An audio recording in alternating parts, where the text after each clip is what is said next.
Hello, everybody. Welcome into the Triple Threat Show. I'm your host, Jeremy Lapidus. Welcome back. I hope everybody had a great 4th of July, a great 4th of July weekend. So happy to be here with all of you. There was a lot to talk about today. The MLB All-Star rosters have been announced. There were a couple big trades in the NBA over the weekend. A massive contract signed earlier today by Paolo Banchero. We'll also go over, as it says in the title, the top 10 quarterbacks in the NFL. Feel free to weigh in on anything.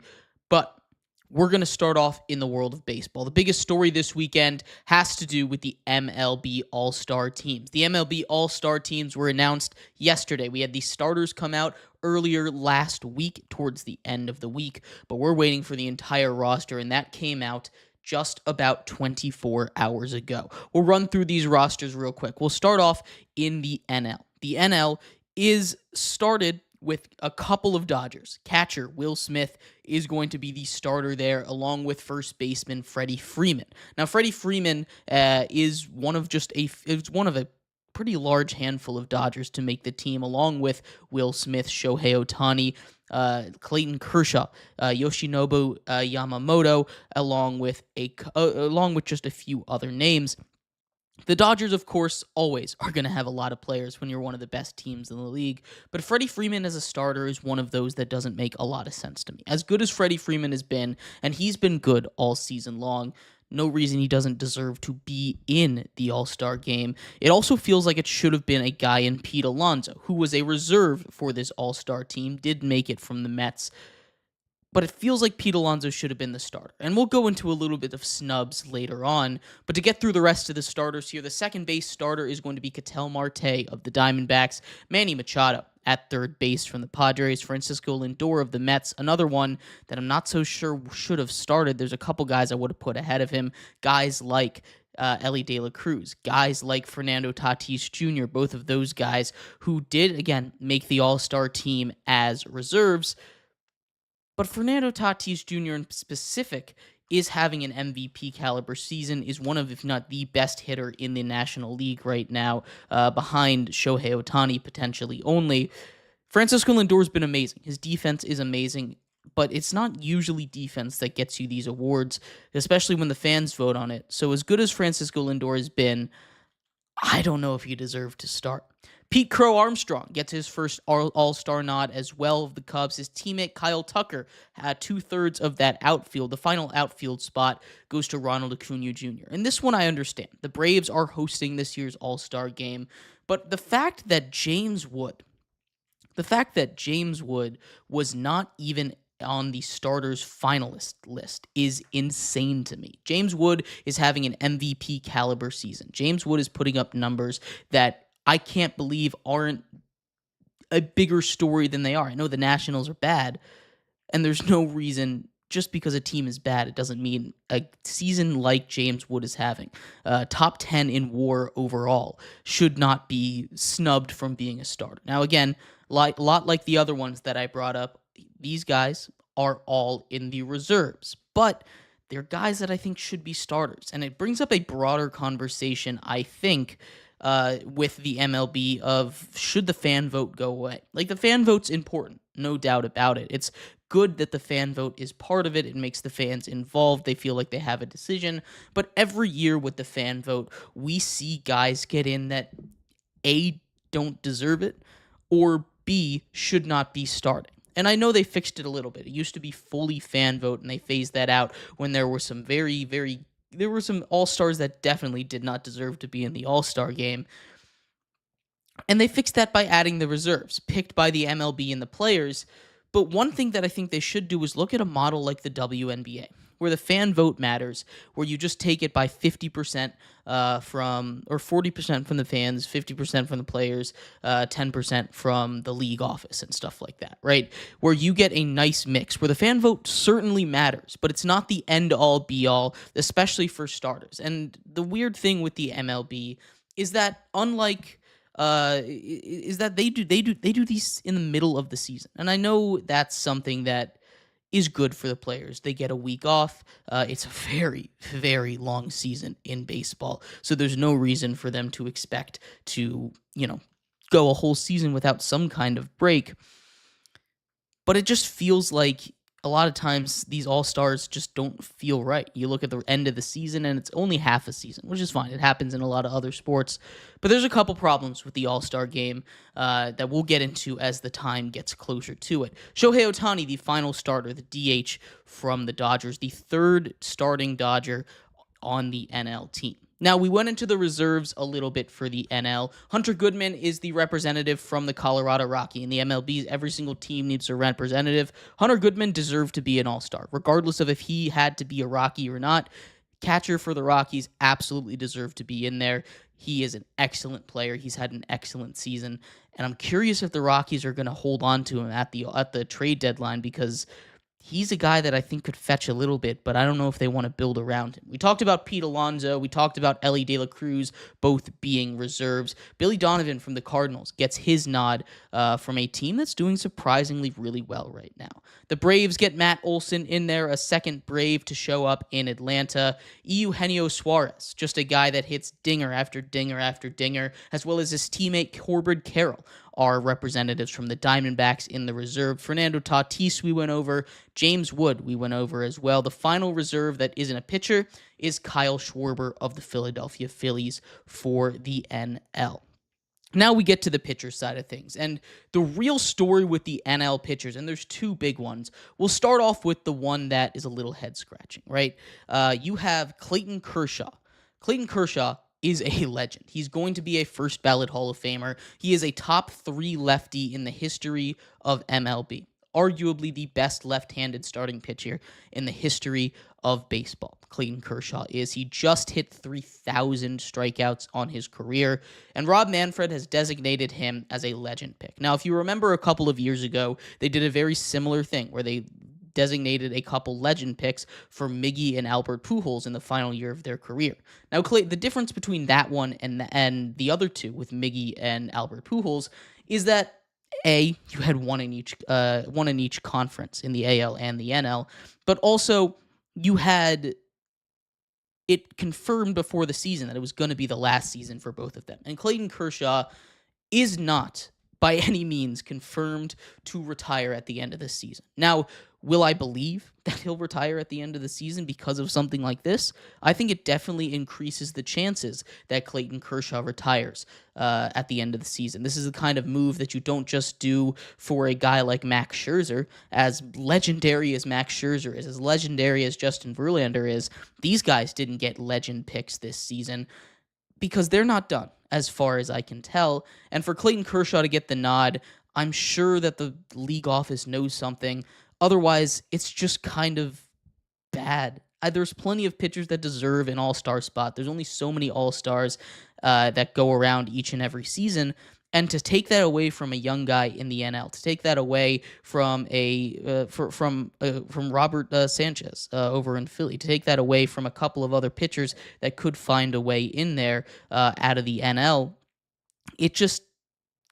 it feels a little weird if Clayton Kershaw doesn't retire at the end of the season, but we'll have to see about that. Outside of him, Mackenzie Gore makes his first NL All-Star appearance. He has had a breakout season, leads the National League in strikeouts. Matthew Boyd of the Cubs also showing up. He's been amazing. Freddie Peralta of the Brewers, Robbie Ray of the Giants, Chris Sale made the All-Star team. Might need a replacement for him as he is on the IL. Logan Webb from the Giants, as well as Yoshinobu Yamamoto from the Dodgers, who had an excellent start to the season, has kind of taken a little bit of a step back after taking some time off for injury. But there's two more names we haven't gotten to yet, and those are Paul Skeens and Zach Wheeler.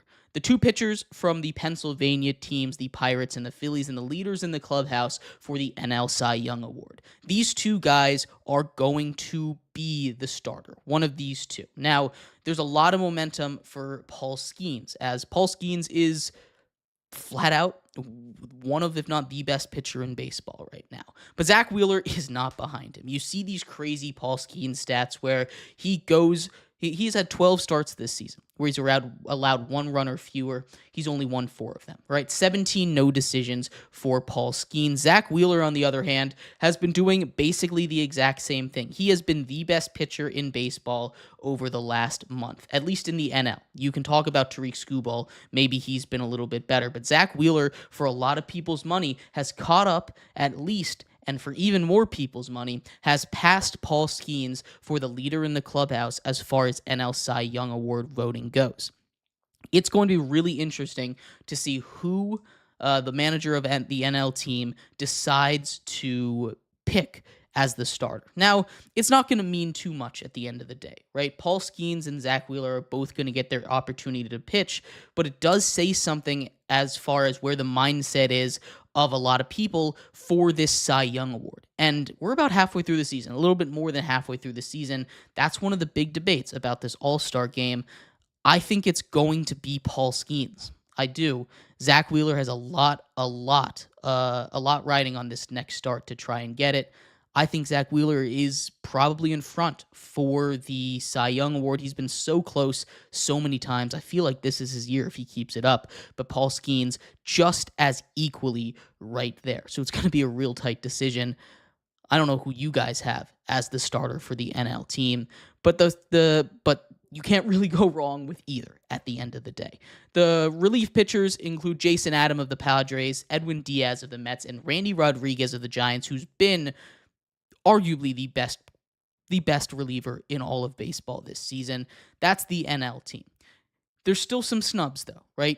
There's lots of things that there's lots of players that should have, could have, would have gotten in if not for different circumstances. Trey Turner is the one that sticks out to me the most. He leads the NL in hits. He leads the entire National League in hits. He's having an incredible defensive season at shortstop, and he gets snubbed. Now, Trey Turner isn't as big of a name as some of these other guys, but he is a big enough name that he shouldn't be getting snubbed for things like this. He absolutely deserves to get in. Trey Turner is one of the biggest snubs, along with his former teammate in the nation's capital, Juan Soto. Juan Soto had a slow start. It's true. And I think it left a bad taste in a lot of voters' mouths as far as fan votes go. So I understand why he wasn't a starter, but to put Juan Soto not in the All-Star game is actually insane. He might not look like it if you're just a casual viewer, but he has absolutely lived up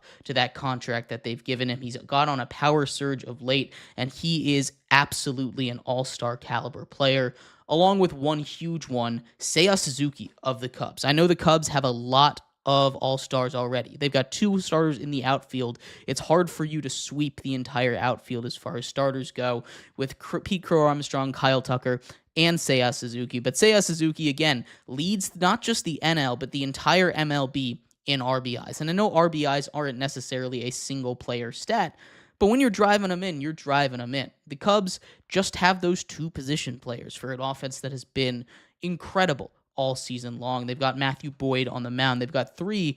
No reason they shouldn't have more than the Dodgers when they're up there with the Dodgers in terms of record.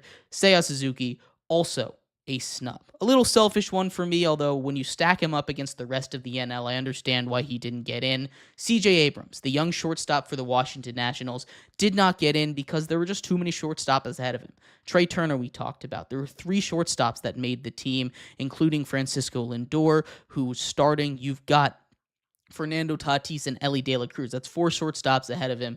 So it would have been tough for CJ Abrams to get in. But for my money, he's absolutely a top 5 shortstop in the National League. And he's a guy that I think will get to a lot more All-Star games for the future, just not the Nationals year. Although they do get both James Wood and Mackenzie Gorin, which is a big step up despite them firing their manager.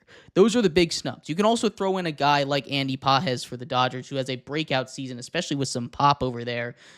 The Dodgers have enough as it is, though, and I think I understand not giving it to Andy Pages. I would have put him 5 as far as these snubs go, but there's a lot of things. It's hard to get it 100% right. It really is. My biggest issue with this is just the fact that you gave a legend spot to Clayton Kershaw. I think there were other better options out there when it comes to pitching. But in the AL, it's also an incredibly stacked roster, as you might expect. The Mariners lead it off with Cal Raleigh, who might get to 40 home runs before the All-Star break, which is insane. He is currently on pace to break Aaron Judge's record, challenge Barry Bonds' record of 72 home runs. He is not quite there, but if he gets hot for a week, he could get up there. Shout out Kyle Riley, maybe the AL MVP at this point. Vlad Guerrero Jr. gets the starting nod at first base ahead of a guy like Jonathan Aranda of the Rays, who did make it as a backup, as a reserve. But again, I don't necessarily think that Vlad Guerrero should have been the starter there. Gleyber Torres is our first Tiger starting at second base. The always starter, consistently elite player, top 5 MVP vote getter, Jose Ramirez is the starter at third base. And shout out to Jacob Wilson of the Athletics, the Sacramento A's, the young shortstop who is a contact machine.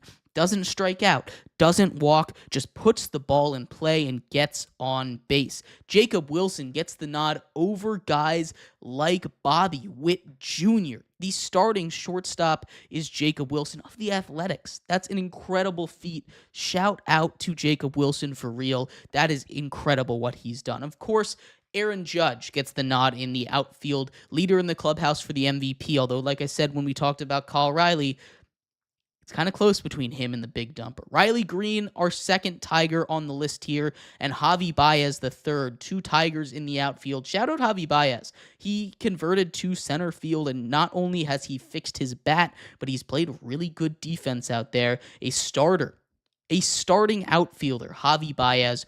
Who would have penciled that in? I don't think a single soul would have penciled that in if you asked them at the beginning of the year. Ryan O'Hearn is the starting DH from the Baltimore Orioles for the AL. A pretty good starting roster. When you go down the reserves, though, Alejandro Kirk of the Blue Jays. The Blue Jays in the playoffs right now, they've had a very good season. We brought up Jonathan Aranda already. He should have been the starter at first base for me. Alex Bregman was on an MVP level pace before he got hurt for the Red Sox. I'm curious how that's going to be when he comes back, if he'll come back for injuries. Jazz Chisholm is the second Yankee on this board. Jazz Chisholm has had a really good year, especially at the plate. He's dealing with an injury that hasn't let him go play the field, so I'm curious if he's going to play in this game or not. But shout out Jazz Chisholm. Absolutely deserve it. Brandon Lau, the second Ray to be a reserve. He's just always a solid bat. And how about Jeremy Pena? Jeremy Pena has been one of the things that keeps the Astros alive. The Astros always seem to find this guy. Pena, of course, the World Series MVP the last time the Astros were in there, but since then kind of had a couple of disappointing seasons afterward. Jeremy Pena is back hitting over 300, and especially with Yordan Alvarez not being in the lineup for them consistently due to injury, having a bat like Pena with his glove in the field is huge. Bobby Witt Jr. barely makes it in. He was one of the last guys in, according to reports. Didn't even get in with the player vote, which is crazy. Byron Buxton, the representative for the Twins, quietly having a really good season. Although the Twins are kind of an up and down team. They win 12, they lose 12. That's just kind of how it goes. Steven Kwan, you talk about Jacob Wilson, how he just continues to make contact. That is a Steven Kwan light over there. We love Steven Kwan of the Guardians. Gold Glove level defense, makes another All-Star game. And then a head-scratching one. Julio Rodriguez was named to the All-Star team despite not having his best season at the plate. Julio Rodriguez, of course, is an elite defender. He has played a perfect center field for the Mariners, and he's got name value. There's no doubt about that, but what he's done at the plate is not good enough to be an all-star. I don't think he should have gotten it. Brent Rooker rounds out the reserves for the A's. The A's get a couple of guys in there, but Julio Rodriguez is the big head-scratcher when it comes to any of these all-stars. He and Clayton Kershaw are the 2 guys that I don't think deserve to be in this year. Who would replace Julio Rodriguez, though? There's a couple snubs. George Springer is probably my pick. He has been one of the main reasons why the Blue Jays have been so good. His power leading the team in home runs over there, not what you expect out of George Springer, but he's doing everything that you need him to. I think he should have gotten that nod. Some other guys that could have. Ceddanne Rafaela of the Red Sox. You'd want to talk about defense if that's the reason he's in. Rafaela leads the entire major leagues and with 14 outs above average. He's a guy that I would have put in ahead of Julio Rodriguez. He's also hitting a little bit better at the plate. Joe Adell, if you're just looking at numbers from the Angels, why not? Throw him in there. The Angels deserve a little bit of love here as well. I think he's someone that you could throw in ahead of him. He'd probably be the fourth outfielder out for me, or the third outfielder out. I think George Springer probably should have his spot. But when it comes to pitching, the AL is stacked, right? Hunter Brown of the Astros, sub-2 ERA. Chris Bubich is the latest Royal pitcher to just find a way to not give up runs. Last year, of course, happened, and then this year it's Bubich. Garrett Crochet has thrown a lot of innings, but he has been everything the Red Sox expected and more when they traded for him from the White Sox. Jacob deGrom of the Rangers is back to doing Jacob deGrom things. It's amazing to see him fully recovered and fully healthy and back in an all-star game. The Yankees pickup of Max Fried has been nothing short of a godsend for them. He makes an all-star game. Yusei Kikuchi, again, the Angels' big pickup of the offseason, has not disappointed. He's been amazing. Of course, Tariq Skubal makes the team. The best pitcher in baseball, the best pitcher in the AL, about to win his second straight AL Cy Young as long as he stays healthy. Maybe his second straight AL pitcher's triple crown, which would be incredibly impressive. You also have Brian Wu of the Mariners, who's always really solid, and it's good that the Mariners get a guy like Wu on the mound in this team. And then the White Sox representative is Shane Smith. The White Sox needed somebody. I don't necessarily hate the pick of Shane Smith. There just weren't really too many options for them. That's their representative. For coming out of the pen, Aroldis Chapman has had a really good season for the Sox. Josh Hader, again, a really good season for the Astros. And the same thing can be said for Andres Munoz of the Mariners. Those are three of the best closers in the entirety of the sport. I've got no issues over there. We went over the snubs already. It's just guys that I would have replace Julio Rodriguez, Ceddanne Rafaela, Joe Adell, and George Springer. But I would love to hear your guys' thoughts. What do you think of the MLB All-Star Team? Do you have any snubs that I missed? What's your biggest surprise of this team? I'd love to hear what your thoughts are for that. But this wasn't the only big MLB story from the week. We're going to talk about a little bit of the Washington Nationals. I know we talked about the guys that made the All-Star Team, the good. Now we get to the bad and the ugly of this Washington Nationals squad, right? The good, again, 2 MLB All-Stars this year. An MVP-ish candidate in James Wood and the NL strikeout leader in Mackenzie Gore both get the nod. But yesterday, the Nats officially fired GM Mike Rizzo as well as manager Davey Martinez. Now, I have been beating the drum to fire Davey Martinez for a long time. Now, I am a Nationals fan, so I do have a little bit more insight on this Washington Nationals team than a lot of other teams around the MLB. That's just the way it goes when you follow a team a little more closely, right? But Davey Martinez, as much good as he's done, bringing a World Series to the nation's capital in 2019, being able to coach up a team that is good and keep a bad team together and playing hard, I always called him a Hall of Fame locker room guy. That's what I would say. He is not a good manager. And maybe that's a little bit harsh, but the manager's job is not, I won't say simple, but it consists of just a few steps, right? It consists of making a lineup, and crucially, it consists of deciding when you're going to pull and manage your bullpen, right? How you're going to manage your pitchers. And his lineups, he hasn't had the greatest to work with the Nationals ever since 2019, right? COVID happened, and then they sold off in 2021 at the end and in 2020, right? So I'm not necessarily blaming him for the offense being bad. That you can blame on the coaches, the hitting coach, Darnell Coles, the worst hitting coach in baseball, the catcher's coach, the worst catcher's coach in baseball. Once he got hired, he made Ruiz into one of the worst defensive catchers in baseball, and then he didn't fix his swing because they had one of the worst hitting coaches in baseball, right? And the only reason that Davey Martinez was kept those guys around is because they were his friends. That's not the greatest way to manage anything. But the biggest knock against Davey is not that he surrounds himself with his friends and his yes men. It won. It worked. They won a World Series, right? He gets a little bit more leash because of that. The biggest issue is the fact that he does not know how to manage a bullpen. Davey Martinez does not know how to manage a bullpen. If you have followed the Nationals at any point in time over the last couple of years, you will see a strange pattern, and it all leads back to Davey. They rely on one guy, maybe two, in the bullpen, and he trusts them, and he throws them almost every single game. You can go out, and this year there's a couple guys that he's rely on. Brad Lord, a rookie who I really like, has thrown just about every single game. Kyle Finnegan throws just about every single game, even when it's not a save situation. There are guys that he throws so much, and it ruins their arms. You'd look at a guy like Doolittle, who was an elite closer for the Nationals before 2019. He destroyed his arm because he pitched him way too much. He destroyed Strasburg's arm because he pitched him way too much out of the bullpen, right? This is a theme, a common theme with Davey, and he does not know how to manage the bullpen. That is my biggest gripe against Davey Martinez, and I am not against firing him. He did great for the Nationals, and we support his time here. We look back on it fondly and all that. But as far as the decision to hold on to him into this season, it was just a mistake, and I would have fired him about a month ago when he made comments that said it's all the players' fault, to sum it up a little bit. Now, they also fired Mike Rizzo, and Mike Rizzo is the one that I'm not so certain about. Now, reports are that about a month ago, like I was saying, I would have fired Davey Martinez.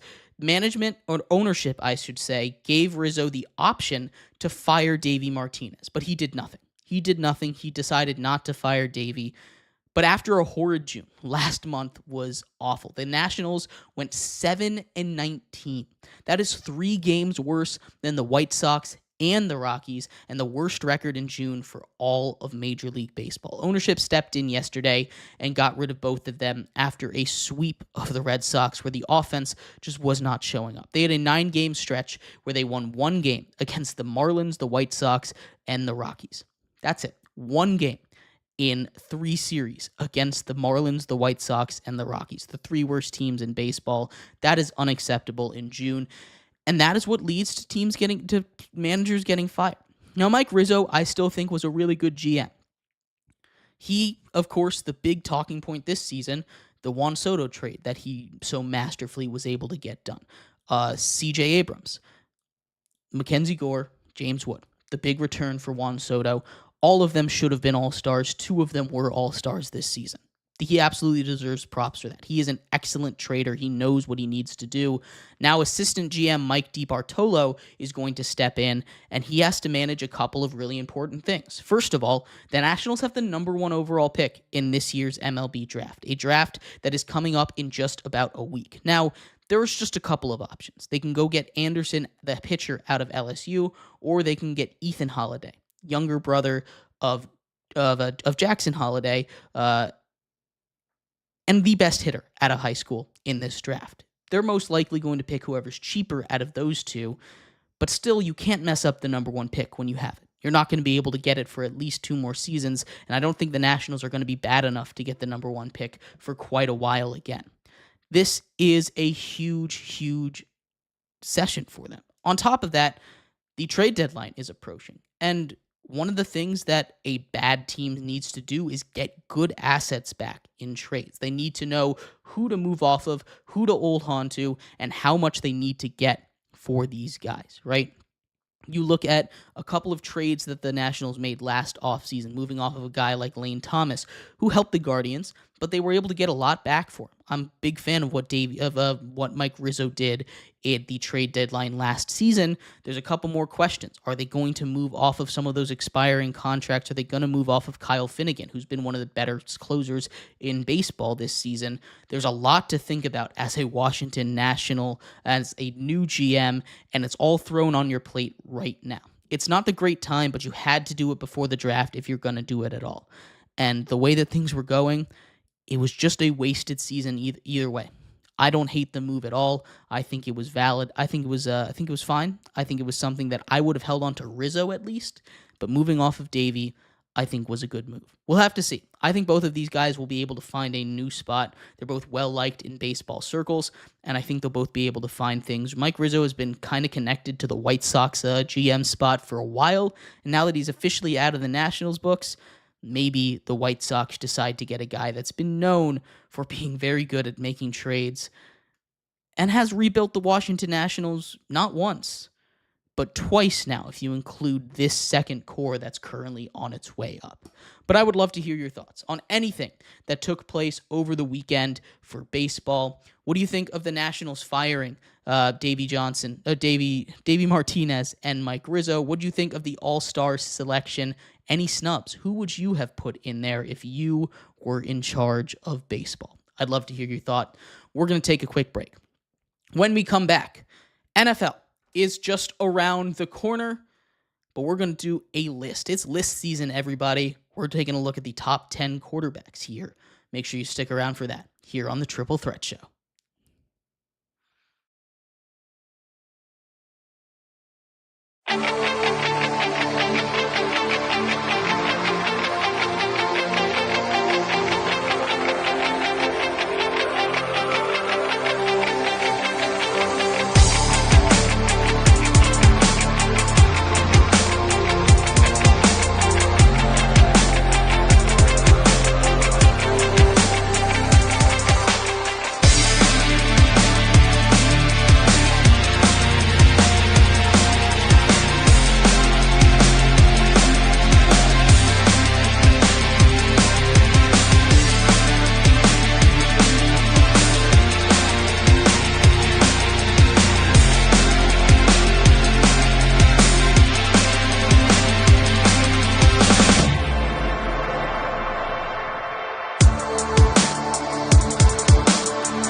Welcome back to the Triple Threat Show. If you were just tuning in, we just finished going over the baseball topics. The MLB All-Star selection has taken place. We talked about snubs. We talked about the rosters, my big takeaways from it. We talked about the Nationals moving off of Davey Martinez and Mike Rizzo yesterday. It is officially list season, though. 1 week into it, and we are already in a sports desert. Just baseball here. The NBA has slowed down. There is one trade to get into that we'll get into after this. But we're going to talk a little bit about the NFL here. We have, of course, our top 10 quarterbacks coming up for you here. We'll start off with a couple of honorable mentions, though. And these are guys that I don't think should be that these are guys that I don't think quite are in the top 10. But if you say they're top 10, I'm not necessarily going to be mad about it.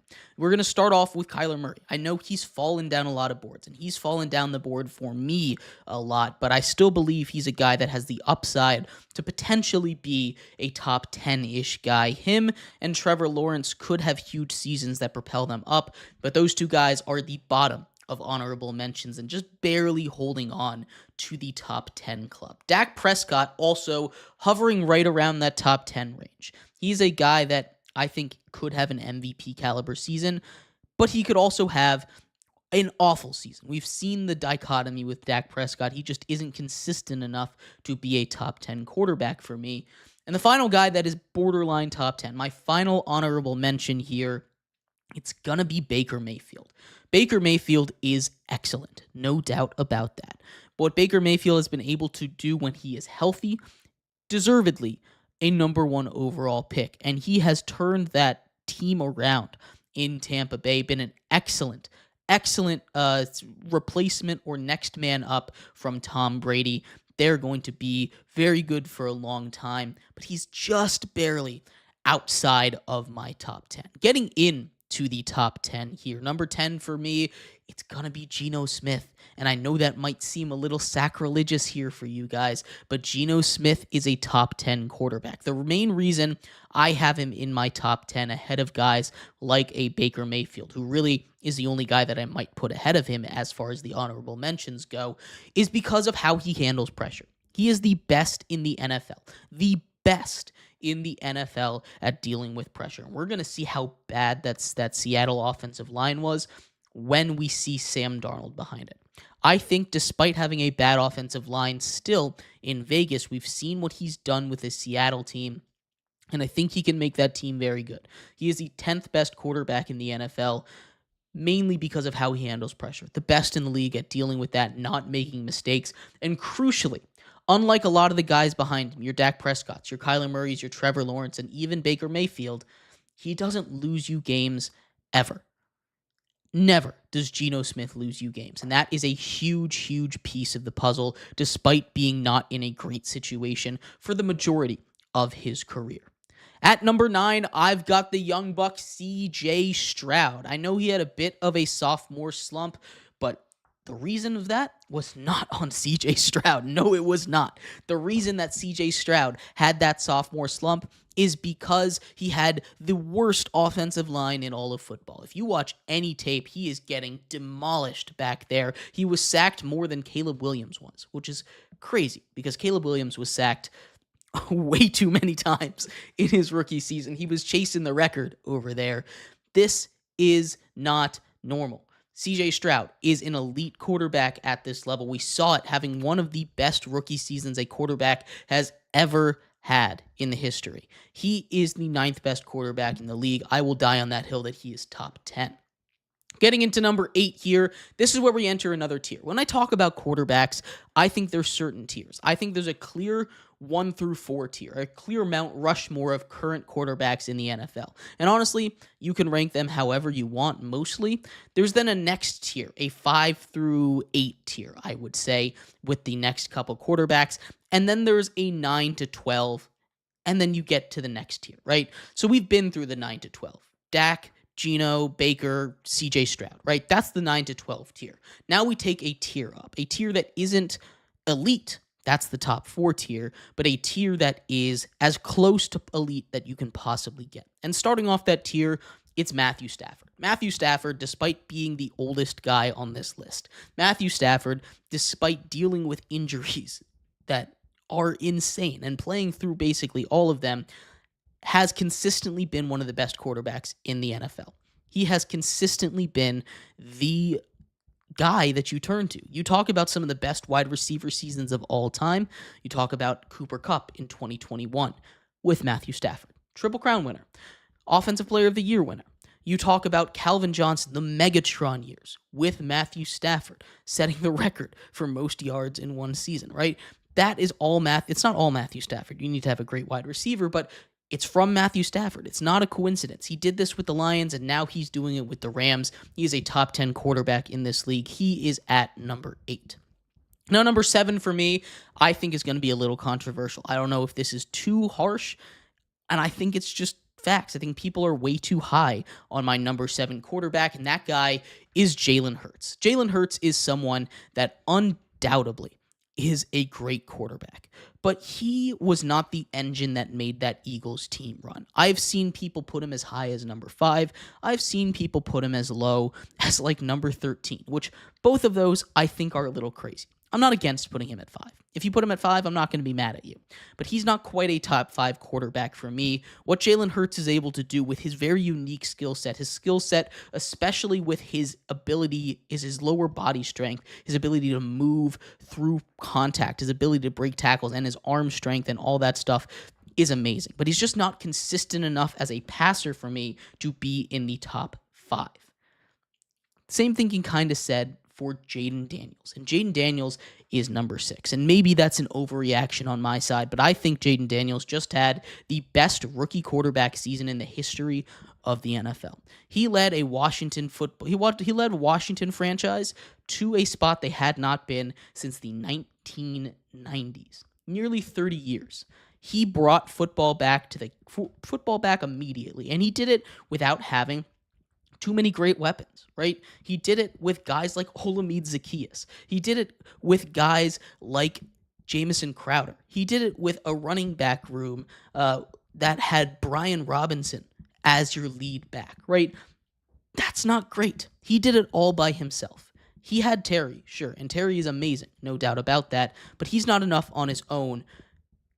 Jaden Daniels is something special, and as long as he stays healthy, knock on wood and all that stuff, he is going to be a thorn in everybody's side for a very, very long time.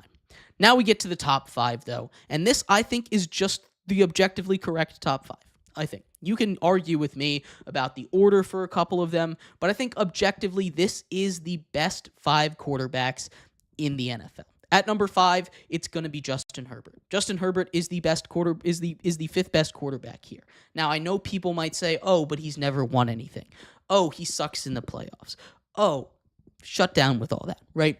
Justin Herbert is the 5th best quarterback and arguably the 4th best quarterback in the NFL. He has everything you want, the arm strength, the decision-making, and the guts to go for it. He is incredibly smart. He doesn't make mistakes, and he does it with not too many weapons. He turned Ladd McConkey into a top 20 wide receiver. Maybe even that's too low in the NFL. He has done it with guys like Quentin Johnston. Who cannot catch the ball half the time. He just does not have the weapons around him, and yet Justin Herbert continues to be an elite quarterback. Justin Herbert is the 5th best quarterback in the league.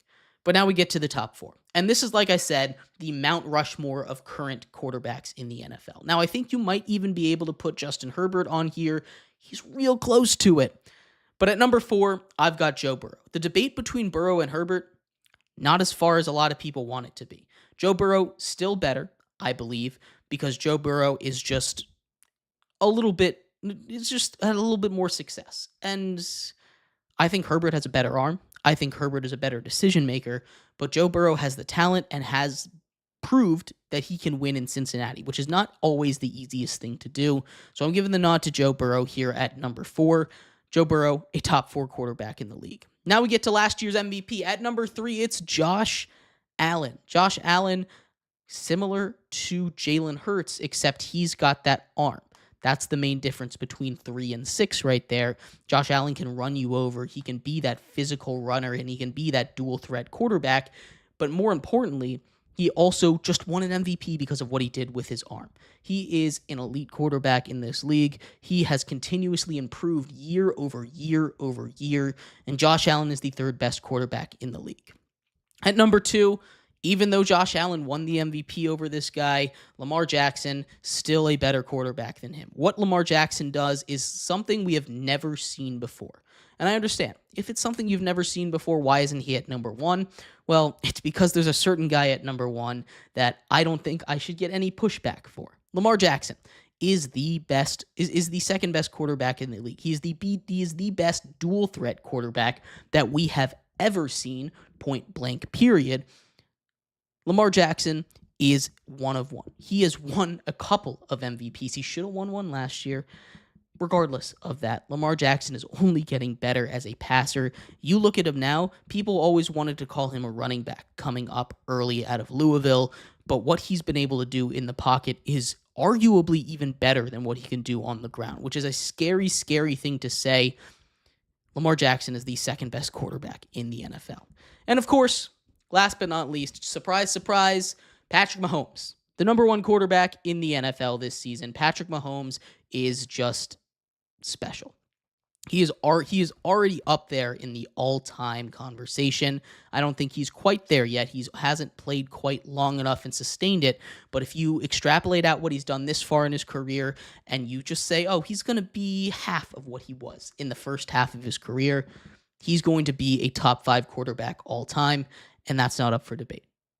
What is up for debate is if you talk about what he could potentially do, could he be the greatest player in NFL history?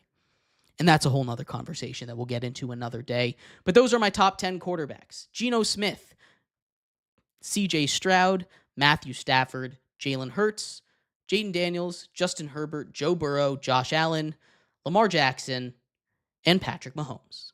I'd love to hear your thoughts. Who are your top 10 quarterbacks? In what order? What's your biggest grievance you have with my list here?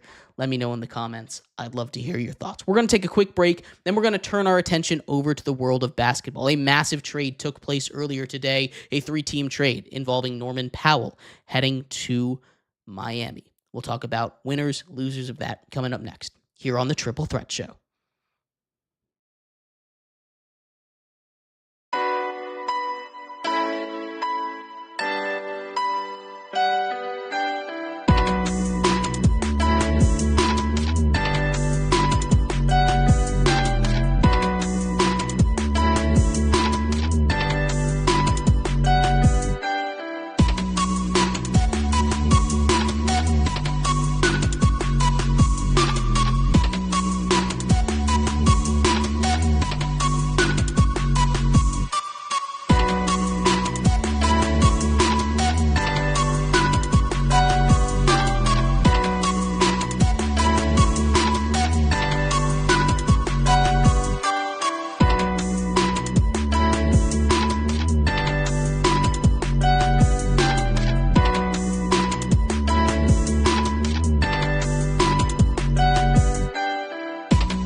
Welcome back to the Triple Threat Show. I'm your host, Jeremy Lapidus. If you're just tuning in, we just finished our first list of list season here, the top 10 quarterbacks in the NFL, as well as going over the All-Star snubs and the rosters for the MLB All-Star game that were announced earlier this weekend.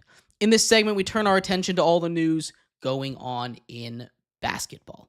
Basketball has taken a little bit of a back seat recently, but that does not mean that they are anywhere near to being done. A massive trade just took place today with Norman Powell being sent out of Los Angeles across the country to the Miami Heat.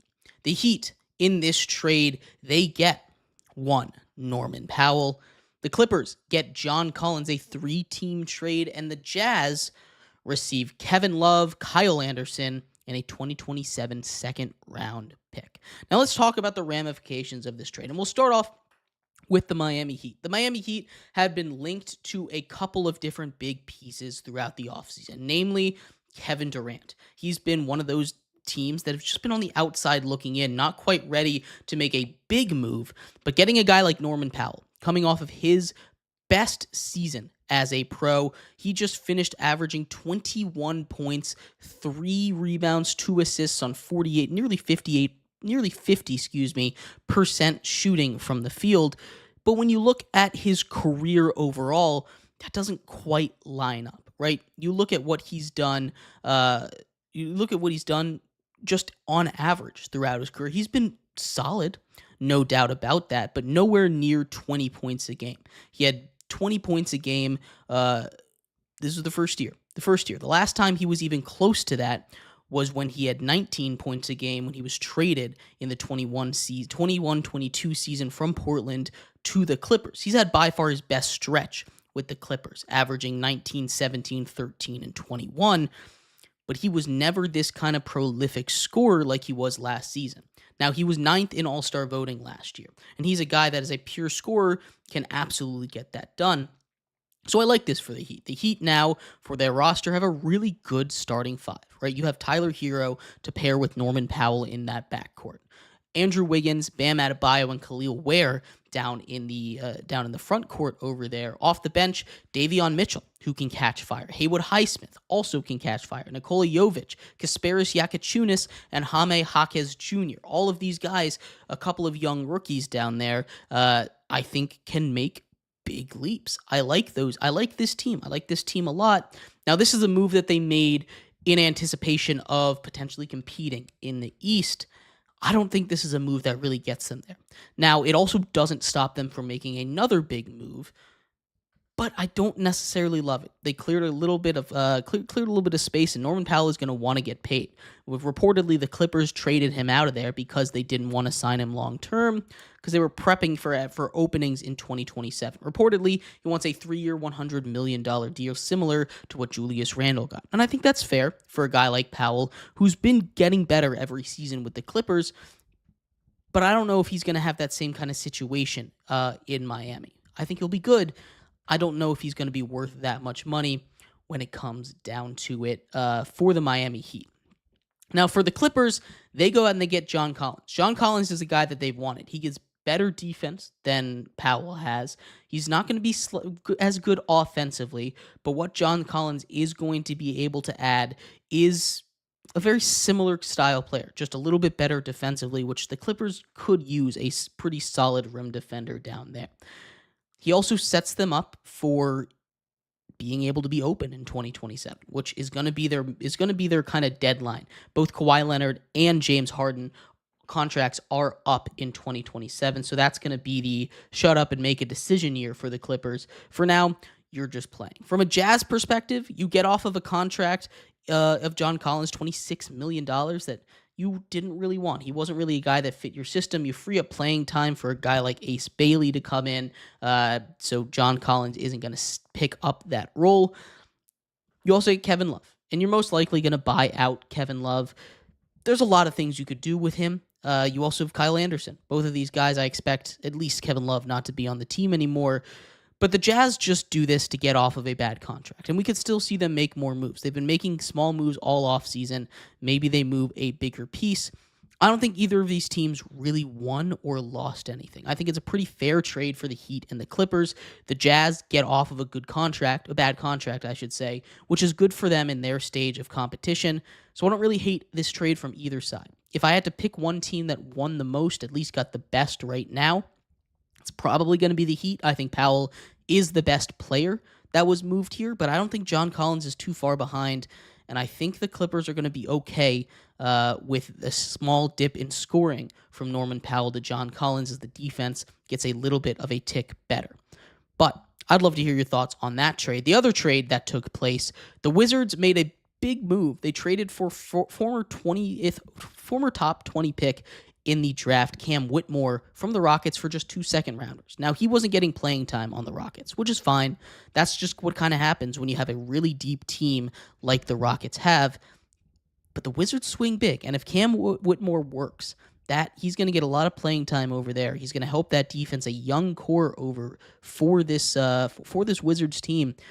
They could be solid next year, and I say that very cautiously. But this is a team that I think truly, if these guys develop, if Cam Whitmore with more playing time, he was really good with playing time, averaging double-digit points when he got his chance on the floor. With some solid defense, he could turn into something special. I think the Wizards absolutely fleeced there just for 2 second-rounders.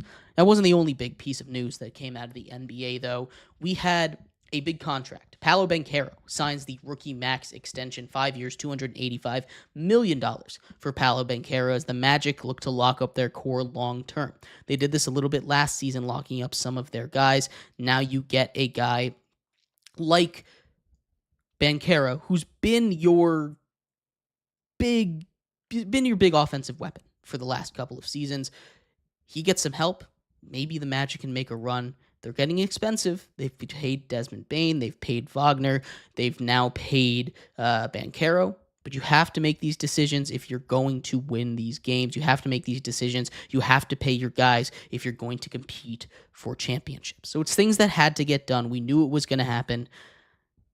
That's just what happens when you have a star. You've got to pay them. But with the new luxury, with the new second apron, the new cap rules in the NBA, this kind of feels like a get it done this year for the Magic, or it's going to be real tough. So I'm looking for them to be a little more aggressive, maybe make another trade if they can find someone to be in with them, like the Nets. Maybe they can make another move for a 3-and-D kind of player to shore up that three-point shooting and be solid defensively like Desmond Bane was. But I'd love to hear your thoughts on any of these moves. What do you think of Paolo Banchero getting extended long-term? What do you think the Wizards for Whitmore? And who do you think won that 3-team trade involving Norman Powell? I'd love to hear your thoughts on any of that.